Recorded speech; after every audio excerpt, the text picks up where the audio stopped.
Our Sunday school lesson is entitled Injustice and Hope, and it is centered in the Old Testament book of Genesis, chapter 21, verses 8 through 21.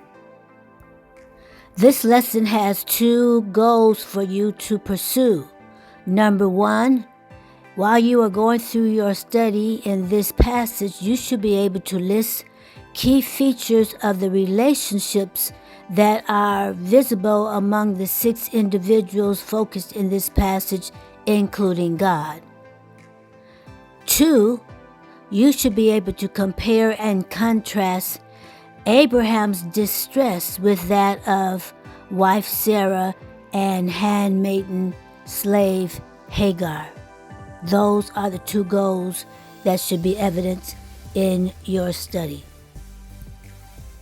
The lesson outline is divided in 2 sections. Section 1 might be focused in verses 8 through 13 of chapter 21 of Genesis, and you might focus on the topic, the last laugh. In verses 8 and 9, we read what Sarah saw.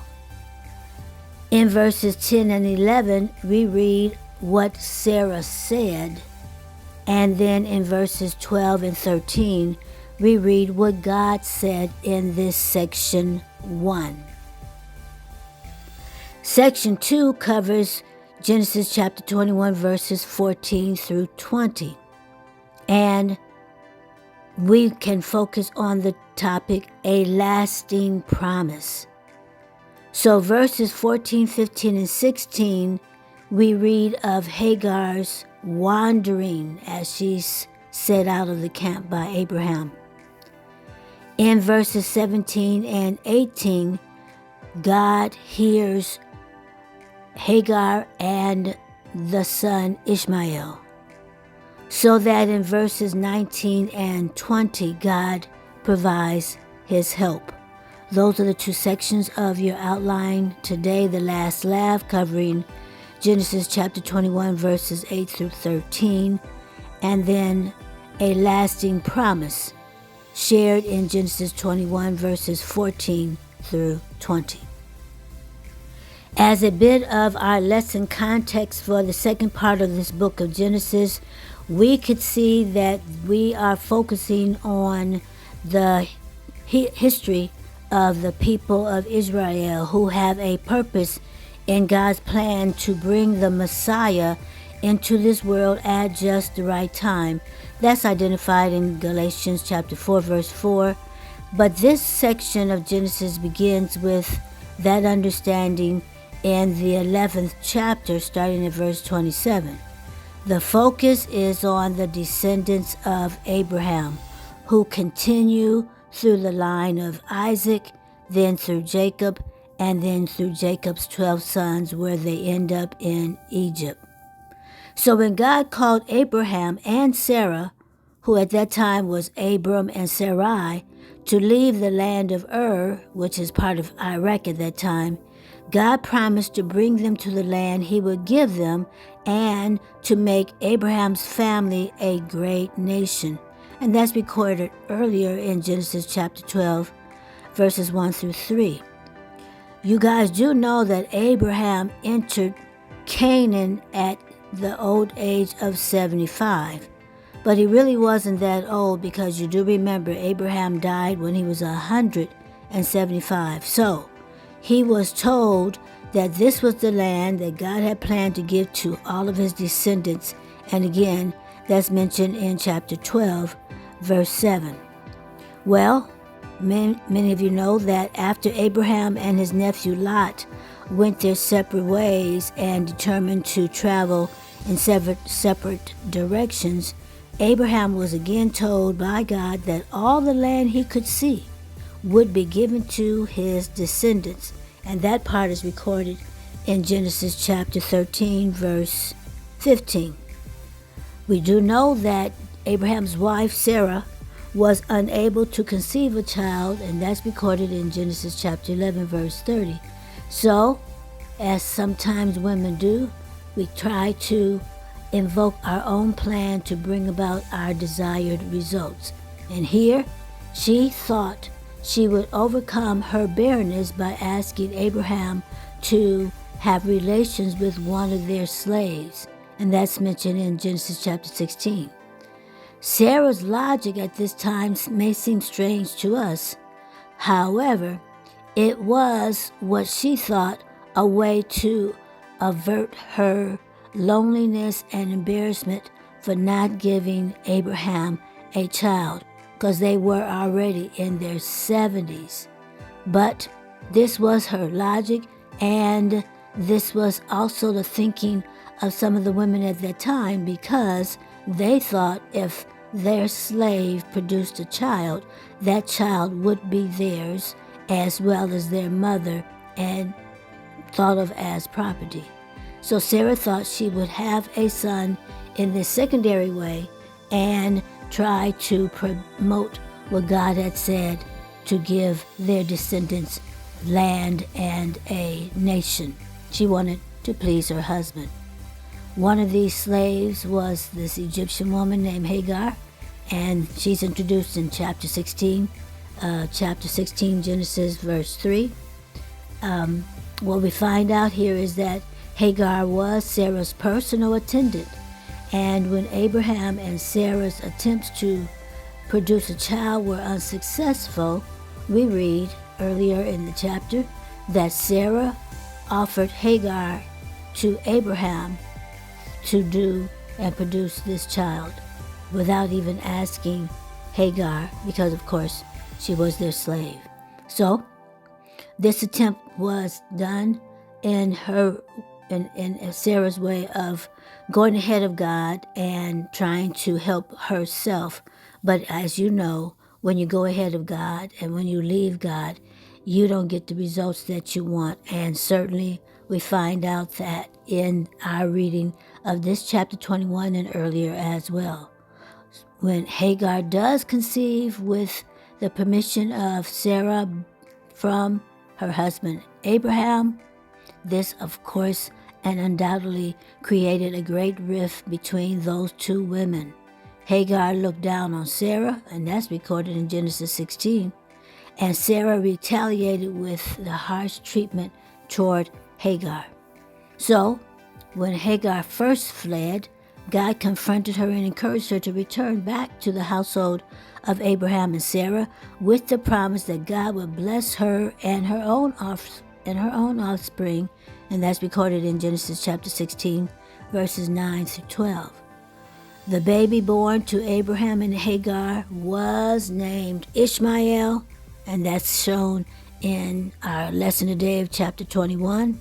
And eventually, God made it very clear that Abraham would bear a son with Sarah, which was mentioned in Genesis 18, and that son Isaac would be the child of this barren conception for 70, 80 years, and it would be the heir to Abraham and in the fulfillment of God's promise. God did not forget Ishmael, however, and God shares in this passage that Ishmael would also be the father of a great nation as well, and that's what we read as the background information for our text today. The child grew and was weaned, and on the day Isaac was weaned, Abraham held a great feast. Verse 9. But Sarah saw that the son whom Hagar the Egyptian had borne to Abraham was mocking. Verse 10. And she said to Abraham, get rid of that slave woman and her son. We read in verse 10b. For that woman's son will never share in the inheritance with my son Isaac. Verse 11. This matter distressed Abraham greatly because it concerned his son. Verse 12.